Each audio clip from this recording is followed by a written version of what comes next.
Ya, jadi saya akan membahas mengenai rancangan aplikasi pencarian barang hilang berbasis mobile di lingkungan Fakultas Teknik Universitas Mawarman.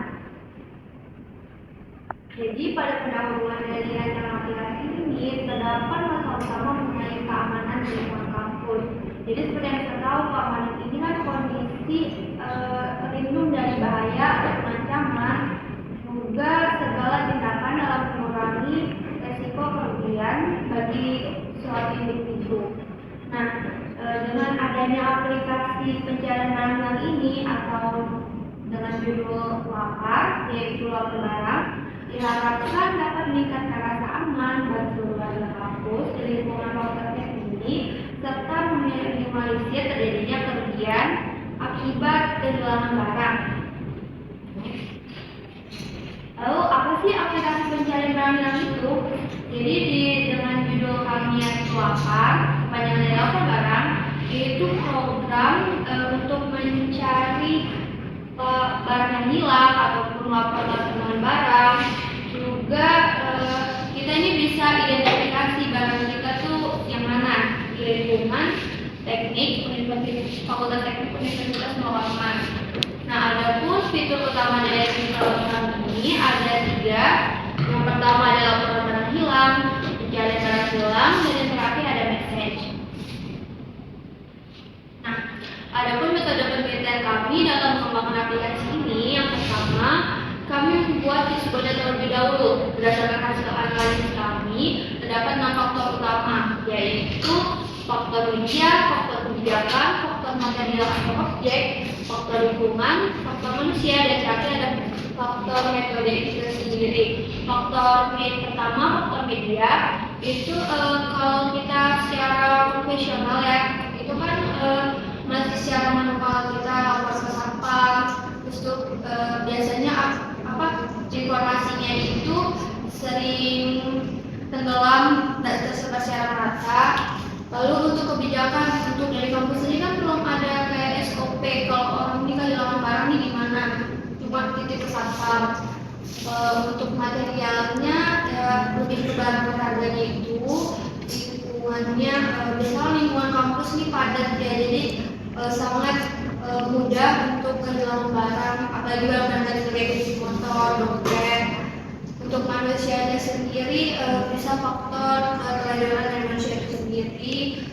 Dan terakhir metode, selain itu lanjut ke flowchart, dan dalam pengembangan aplikasi kami, flowchart ini kami gunakan sebagai pedoman utama dalam merancang alur program ini. Dalam flowchart tersebut juga ada halaman pertama, halaman untuk menu 1, menu 2, menu 3, dan juga ada fitur untuk logout. Yang terakhir ada metode pengembangan. Pada aplikasi ini kami menggunakan metode pengembangan agil, di mana metode agil ini berfokus pada proses kerja yang iteratif, kolaboratif, dan berorientasi pada hasil.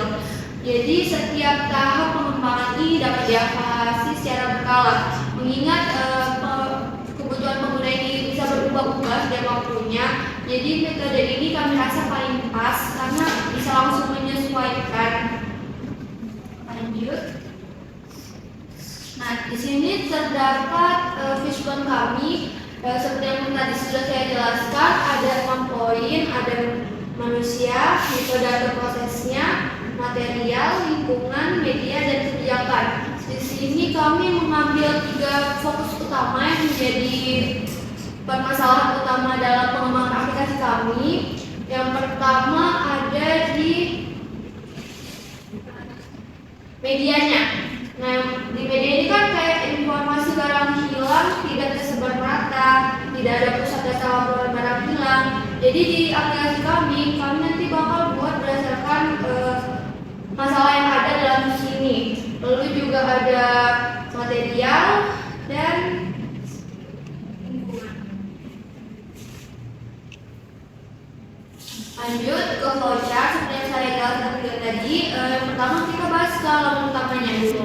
Nah, di halaman pertama setelah pengguna ini masuk ke dalam aplikasi, nanti akan diminta untuk masukkan NIM, password, juga captcha untuk mengautentifikasi pengguna. Juga setelah pengguna berhasil login, program akan menampilkan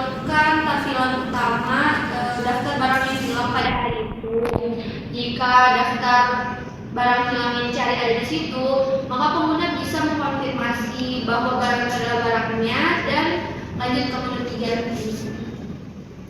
Selanjutnya ada flowchart untuk menu yang pertama. Menu ini kami rancang khusus untuk melakukan pelaporan kehilangan barang, juga kalau menemukan barang yang hilang. Nah, yang pertama, kalau pelaporan kehilangan barang, nanti pengguna akan diminta untuk mengisi form yang ada. Apabila telah sesuai, maka laporan kehilangan barang akan dimasukkan ke database dan laporan berhasil dibuat. Untuk fitur yang selanjutnya, kalau pengguna ini yang menemukan barang yang hilang ini tetap sama, akan mengisi formulir penemuan barang.